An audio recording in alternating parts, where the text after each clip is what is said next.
오늘은 오직 은혜로라고 하는 말씀의 제목으로 여러분과 말씀을 조금 짧게 나누려 보려고 합니다. 11월을 맞이하고 이제 그 11월의 첫 걸음을 또 삶 가운데 또 나아가는 우리들입니다. 그 모든 걸음들 속에서 하나님 아버지의 은혜를 믿음 가운데 붙잡을 수 있는 저와 여러분이 되기를 주님의 이름으로 축복합니다. 오늘 디모데후서의 말씀은 사도 바울이 자기의 후계자였었던 디모데를 향해서 권면하는 말씀 가운데 그 내용들이 기록되어 있는 책이 디모데의 전후서들 내용들입니다. 그래서 특별히 디모데후서 하반절로 넘어와서는 이제는 그가 자신의 모든 사명을 감당을 했고 순교를 앞두고 있는 상황 가운데서 주님의 그 복음을 다음 세대에게 전하고 있는 마치 유언과 같은 말씀이기도 합니다. 그래서 이 말씀을 묵상하고 또 묵상하다 보면 이 말씀의 내용들이 너무나도 무겁기도 하지만 얼마나 자신이 쌓아 자신이 경험했었던 많은 은혜들에 대해서 다음 세대들을 향해서 전달해주고 있는지를 분명히 이야기하고 있습니다. 그리고 그것이 이제는 디모데를 향해서 이어졌던 것이 오늘 우리들을 향해서도 계속해서 이어지고 있음을 성경은 우리에게 보여주고 있습니다. 그래서 믿음의 선조들이 가지고 있었던 그 모습들을 우리가 기억함을 통하여서 다시 한 번 더 주님의 은혜를 붙잡을 수 있는 저와 여러분이 되기를 주님의 이름으로 축복합니다. 먼저 오늘 본문 가운데 1절 말씀을 살펴보면 이런 말씀이 있습니다. 내 아들아, 그러므로 너는 그리스도 예수 안에 있는 은혜 가운데서 강하고 라고 이야기합니다. 바울은 디모데를 향해서 가장 먼저 내 아들아 라고 이야기를 하고 있습니다. 이것은 단순히 제자를 넘어서서 인생 가운데 함께 걸어왔었던 그 깊은 관계에 대해서 먼저 이야기하고 있는 것입니다. 그래서 그는 디모데를 향해서 이렇게 얘기하고 있습니다. 그 깊은 관계 속에 있는 이를 향해서 너는 강해야 된다라고 이야기하고 있습니다. 그런데 어떤 모습으로 강해야 하는가? 그것에 대해서 이렇게 얘기하고 있습니다. 그리스도 예수 안에 있는 은혜 가운데서 강해야 된다라고 이야기를 하고 있습니다. 여러분, 바울은 고난의 시대를 살았습니다. 계속해서 복음을 전하다가 채찍을 맞기도 하고요. 복음을 전하다가 돌에 맞기도 하고 복음을 전하다가 감옥에 갇히기도 하였습니다. 그리고 이제는 순교를 또 앞두고 있는 상황이기도 하였습니다. 그런데 이 모든 고난들을 견디면서 복음을 전하는 사역을 감당할 수 있었던 것은 사도 바울의 능력이 뛰어나서가 아니었습니다. 그에게 어떤 힘이 있어서가 아니라 그가 붙잡고 있었던 것은 그가 강하게 살아남고 그가 강하게 복음을 전할 수 있었던 유일한 이유는 오직 그 가운데 은혜 가운데 있었기 때문입니다. 우리가 분명히 기억해야 하는 것은 믿음 생활하면서 우리가 넘어지지 않을 수 있는 것, 강한 믿음으로서 살아갈 수 있는 유일한 방법은요, 우리의 힘과 능력으로 예배 자리 가운데 나오는 것이 아닙니다.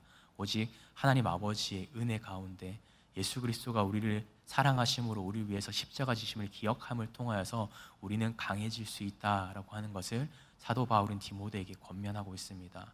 오늘 사랑하는 우리 은성의 성도 여러분, 우리가 믿음 생활할 때 다른 것 의지하지 않기 바랍니다. 오직 그 은혜를 믿음 가운데 붙잡고 나아갈 때 우리는 정말 강한 믿음으로서 굳건한 믿음으로서 살아갈 수 있음을 오늘 말씀을 우리에게 증언하듯이 오늘 우리의 삶도 그러한 삶이 되길 원합니다. 나의 힘으로 신앙생활하는 것이 아니라 주님이 주시는 은혜로서 신앙생활할 때 이제는 우리는 넘어지지 않는, 무너지지 않는, 좌절하지 않는 그런 믿음으로서 살아갈 줄 믿습니다. 그래서 오늘 하루 삶 가운데서도 그렇게 믿음으로 승리하는 저와 여러분이 되기를 주님의 이름으로 축복합니다. 그리고 오늘 본문 가운데 2절 말씀에는 이렇게 얘기하고 있습니다. 내가 내게 들은 바를 충성된 사람들에게 부탁하라. 그들이 또 다른 사람을 가르칠 수 있으리라 라고 권면하고 있습니다. 사도 바울은 오늘 디모데에게 단순히 이 복음에 대해서 너가 혼자 간직하고 있으라 라고 이야기하고 있지 않습니다. 이것을 전하고 나누고 전수하라 라고 얘기를 하고 있습니다. 이 복음이라고 하는 것은요, 우리가 그냥 혼자 간직하라고 주어진 선물이 아니라는 것을 사도 바울은 알고 있었던 것입니다. 이 복음은 계속해서 흘러서 전해져야 한다는 것을 분명히 알고 있었던 겁니다.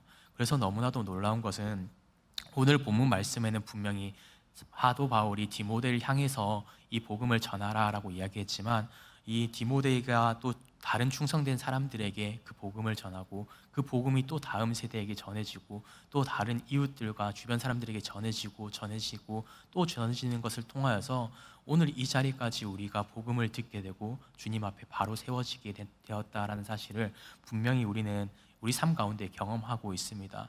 그래서 이 복음이라고 하는 것이 그냥 나만 그 가운데 하나님 아버지를 누리고 살아가고 기쁨을 나만 간직하는 것이 아니라, 이 복음이라고 하는 것은, 기쁜 소식은 우리가 서로가 나누고 또 그 은혜 가운데 많은 그 은혜들을 나누고 살아갈 때 하나님 아버지께서는 우리 삶을 축복해 주시고 그것이 끊어지지 않는 삶을 허락해 주시고 복음으로 살아갈 때 더 많은 은혜를 허락해 주신다라는 것을 사도 바울은 이미 경험하고 있었던 것입니다. 그래서 오늘 이 자리 가운데 있는 우리 은성의 성도님들도 이 복음의 삶을 살아가길 원합니다. 정말 그냥 단순히 나만을 위한 신앙생활이 아니라 이 복음을, 하나님 아버지의 뜻을 우리의 주변의 이웃들에게, 가족들에게 전하게 될 때, 그리고 그것을 실천하게 될 때 하나님 아버지께서 부어주시는 놀라운 은혜가 있다라고 하는 것을 이미 경험할 수 있는 여러분이 되기를 간절히 소망합니다. 그래서 그것을 경험하게 될 때 정말 하나님 아버지께서 살아계심과 주님의 역사하심을 누릴 수 있는 우리 모두가 되기를 다시 한 번 더 축복합니다. 그래서 우리도 이러한 복음의 흐름 가운데 참여할 수 있는 저와 여러분이 되기를 간절히 소망합니다. 그리고 계속해서 말씀을 조금 더 살펴보면 3절과 4절 말씀에는 이러한 말씀이 있습니다. 너는 그리스도 예수의 좋은 병사로 나와 함께 고난을 받으라. 병사로 복무하는 자는 자기 자신의 생활 가운데 얽매이지 않게 된다라고 이야기를 하고 있습니다.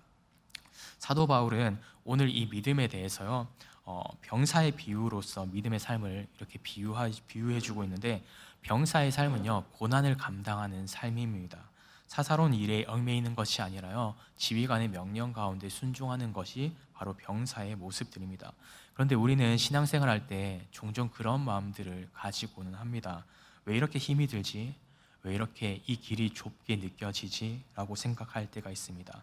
그런데 그것은 우리가 생각했을 때 뭔가 잘못됐다라고 생각할 수 있을지는 몰라도, 그것은 잘못된 길이 아니라 병사로서 오히려 훨씬 더 건강한 길을 걸어가고 있는 증거일 수 있다라고 하는 것입니다. 군인은 소속감이 강한 사람이죠. 우리 그리스도인들은요 하나님 아버지의 나라에 소속된 사람들입니다.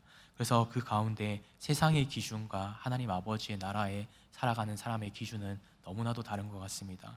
그래서 때로는 그 고난의 길들을 걸어갈 때요, 왜 이렇게 어려움들이 다가올까? 왜 이렇게 불편함이 우리 삶 가운데 적용될까? 왜 이해가 되지 않지? 하나님이란 분이 이렇게 연약한 분인가? 라고 오해할 때가 있습니다. 그러나 우리가 분명히 기억해야 하는 것은 그 고난을 통해서 더 큰 믿음으로써 우리의 삶을 인도해 주셨다라고 하는 겁니다. 여러분, 오늘 사도 바울은요 그렇게 그 고난을 경험함을 통하여서 더 큰 믿음으로써 주님 앞에 나아갈 수 있었고 그 복음을 온전히 전할 수 있는 전도자가 되었습니다. 오늘 살아가는 우리도 이런 사실을 꼭 기억할 수 있기를 바랍니다. 고난이 우리 삶 가운데 다가왔기에 주님이 힘이 없으심이 아니라 오히려 그 고난을 우리 삶 가운데 허락해 주셨기 때문에 그 고난을 통해서 우리의 연단을 시켜주시는 그 과정을 통해서 하나님 아버지를 더 믿음 가운데 바르게 바라볼 수 있는 저와 여러분이 되기를 주님의 이름으로 축복합니다. 그래서 계속해서 말씀을 살펴보면 이제는 5절 말씀 가운데 경계하는 자에 대해서 이야기하고 있습니다. 경계하는 자가 법대로 경계하지 않으면 승리자의 관을 얻지 못한다라고 이야기를 하고 있습니다. 모든 경기를 이렇게 경기에 참여하는 스포츠 선수들의 삶을 조금 살펴보면 언제나 자신의 최선을 다해서 살아가지만 그 가운데 정해진 룰을 지켜야만 사실은 그 관을 얻을 수 있게 되는 것이, 메달을 얻을 수 있게 되는 것이 일반적인 모습입니다. 그런데 신앙생활도 마찬가지라고 한 것이죠. 사도 바울은 이렇게 얘기하고 있었던 것입니다. 내 방식대로, 내 최선으로서 내가 생각하는 대로 신앙생활을 해서는 하나님 아버지의 뜻을 발견할 수 없다라고 하는 것입니다. 그 정해진 틀 안에서 자신의 최선을, 그분 앞에 최선을 다하고 나아갈 때 그 관을 얻을 수 있게 된다라고 하는 것을 분명히 이야기해 주고 있습니다. 그래서 경기 선수들이 경기를 진행할 때 자기 마음대로 진행할 수 없듯이 오늘 우리도 믿음 가운데 살아가는 믿음의 경주를 하는 사람들은요, 그 가운데 나의 뜻으로, 나의 생각으로 적당한 이런 모습으로 살아가면 되겠지가 아니라 말씀을 중심으로 말씀 가운데 그 모든 것을 온전히 실천해 나감을 통해서 그 승리의 관을 얻을 수 있게 된다라고 하는 것을 사도 바울은 분명히 이야기하고 있습니다. 그래서 우리가 다시 한 번 더 이 마음을 가졌으면 좋겠습니다. 내 생각으로 신앙생활을 하지 않는 저와 여러분이 되기를 간절히 소망합니다. 우리 생각보다 더 크신 하나님 아버지의 말씀을 붙잡고 말씀이 우리에게 주는 그 교훈과 명령들 가운데 순종함을 통하여서 정말 승리의 그 관을 얻을 수 있는 저와 여러분이 되기를 주님의 이름으로 축복합니다. 그리고 또 한 가지 6절은 수고하는 농부에 대해서 이야기하고 있습니다. 수고하는 농부가 곡식을 먼저 받는 것이 마땅하다라고 이야기를 하고 있습니다. 농부의 삶을 살펴보면 농부는 씨를 뿌리고요, 그 가운데 잡초가 생겨난다면 잡초를 뽑고 물을 또 주고 햇볕을 기다리면서 그 수고의 결과를 기다리게 됩니다. 그런데 그 수고의 결과는 언제나 빠르게 다가오지 않습니다. 언제나 열매의 곡식을 맺는 것은요, 한참 이후에 그것을 경험하게 되고 발견하게 됩니다. 그런데 신앙생활도 마찬가지인 것 같습니다. 신앙생활 하면서 언제나 바로 그 모든 결과들에 대해서 얻을 수 있는 사항들은 생각보다 많지 않습니다. 이 기도의 열매의 결실들은 언제나 빠르게 다가오면 너무 인간적인 마음 가운데 감사하겠지만 그렇게 다가오지 않을 때가 많다라고 하는 것이죠. 오히려 그런 기다림의 인내의 시간을 통해서 우리가 연단이 되고, 그러면서 그 모든 결과들이 결국에 이루어졌을 때 우리는 더 큰 은혜를 경험하게 된다는 것을 오늘 말씀은 이야기하고 있습니다. 그리고 수고하는 자가 곡식을 먼저 받는 것이다 라고 얘기하고 있습니다. 우리가 이 사실을 꼭 기억하기 바랍니다. 지금 당장에는 그 결과가 내 눈에 보이지 않는다 하더라도 우리가 간절히 주님 앞에 구하고 기도했을 때 그 뜻을 가장 먼저 우리에게 보여주시는 분이 주님이시라는 사실을 성경 말씀 가운데 분명히 이야기하고 있습니다. 사도 바울은 다른 어떤 사람들보다 자신이 그 은혜를, 그 사랑을 가장 먼저 받았다라고 고백하고 있었던 것입니다. 사랑하는 은성의 성도 여러분, 오늘 저와 여러분도 그러한 믿음의 삶을 살아갈 수 있길 바랍니다. 지금 당장에는 그 결과가 보이지 않다 하더라도 하나님 아버지께서는요, 그 농부에게 그 열매가 맺히는 것을 가장 먼저 보여주시듯이 여러분의 삶 가운데 하나님 아버지의 은혜를 가장 먼저 보여주실 줄 믿습니다. 하나님 아버지의 믿음 가운데 붙잡고 나아가는 것을 포기하지 않을 때 하나님 아버지께서 역사해 주시는 그 열매에 맺는 그 열매의 곡식을 얻을 수 있는 저와 여러분이 되기를 주님의 이름으로 축복합니다. 그리고 그 모든 것들에 대해서 이렇게 정리하고 있습니다. 다윗의 씨로 죽은 자 가운데서 다시 살아나신 예수 그리스도를 온전히 기억해야 된다라고 오늘 말씀 가운데 사도 바울은 디모데에게 가장 강하게 권면하고 있습니다. 이 모든 것들을 실천해 나갈 때 우리가 기억해야 하는 것은 예수 그리스도다라고 분명히 이야기해 주고 있는 것입니다. 사랑하는 은성의 성도 여러분, 우리가 믿음 생활할 때 가장 중요한 것은요, 우리의 어떤 노력도 아니고 우리가 성경을 많이 읽음도 아니고 우리가 많이 기도함도 아닙니다. 그 모든 것 가운데 예수 그리스도를 기억하는 것입니다. 예수 그리스도가 없는 믿음의 생활은요, 그 어떤 것도 가치가 없습니다. 우리가 신앙생활할 때 예수 그리스도가 없다면 우리 삶 가운데 결코 구원은 이루어질 수 없습니다.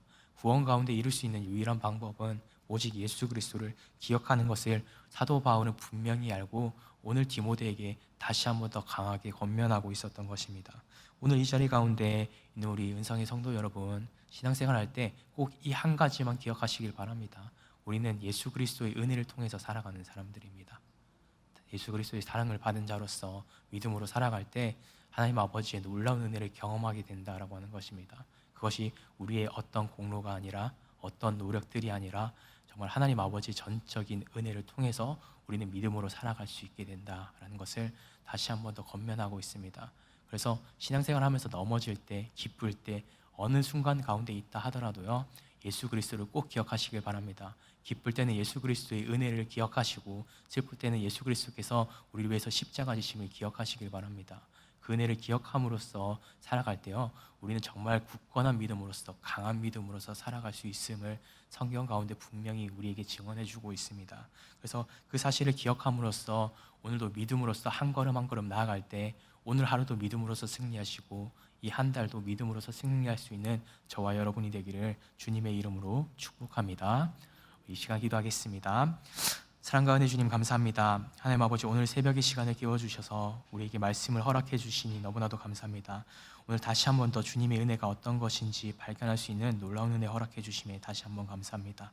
오늘 사도 바울의 간절한 당부를 통해서 우리도 디모데처럼 이 마지막 때에 복음을 지키고 복음을 전하는 자로서 세워지길 간절히 소망합니다. 주님, 우리가 사람의 힘이 아니라 그리스도 예수 안에 있는 은혜로 강하게 하여 주시옵소서. 고난 앞에서도 주님을 부인하지 않고 충성된 사람으로서 복음을 잘 전할 수 있는 삶을 살아가게 해주시옵소서. 우리의 삶이 정말 주님의 병사처럼 주님을 기쁘시게 하는 삶이 되게 하여 주시고, 주님 경기자처럼 말씀을 원칙을 따라서 살아갈 수 있는 믿음 허락해 주시옵소서. 정말 농부처럼 묵묵히 수고하고 믿음의 열매를 기다릴 줄 아는 인내도 허락하여 주시옵소서. 그 모든 과정들 속에서 모든 것이 하나님 아버지 은혜로서 이루어짐을 다시 한 번 더 고백할 수 있는 겸손한 마음도 허락하여 주시옵소서. 그래서 그 은혜를 믿음 가운데 붙잡게 해주시고, 믿음 안에서 오늘 하루를 살아가게 하시고 하루를 마무리하게 하여 주시옵소서. 그런 삶을 살아가는 가운데 우리의 가정과 우리의 교회와 우리의 모든 걸음들 가운데 하나님 아버지의 영광이 될 수 있는 귀한 은혜도 주님 허락하여 주시옵소서. 이 모든 말씀 우리를 구원하신 예수 그리스도의 이름으로 간절히 기도드립니다. 아멘.